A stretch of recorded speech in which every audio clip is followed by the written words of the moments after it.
Hi, it's Elise here, and in this video we're returning to that ever-present question around how do you deal with a bad boss, and when do you know when you've reached a tipping point and you have to leave because of that boss. Now previously I've given you advice that bad bosses are not a good reason, at least one bad boss is not a good reason to leave what is otherwise a good organisation. And if that's useful to you, I will link to my video in the comments below and you can revisit it. But I thought I would replay a conversation that I was having with a coaching client last week around her red flags and her boss, her bad boss situation, to see if it's useful to you.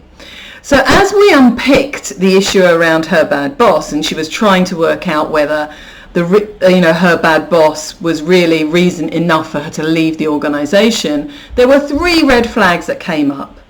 Her first red flag was all around trust. Now maybe this isn't a surprise, but trust can be absolutely at the heart of the reason why you feel you need to leave a boss and an organisation. Her second red flag was around clarity, the clarity that her boss wasn't able to give her around her objectives, the way that she would be measured in terms of her performance, and really what he considered good looked like, so that she could understand whether she was performing against that. So that was her second red flag. Her third red flag was the fact that this boss was really very entrenched in the organisation. He was part of the fabric, and his bad boss culture was really accepted as the norm. So that really tells you more about the organisation than it does about the individual. So those were her 3 red flags.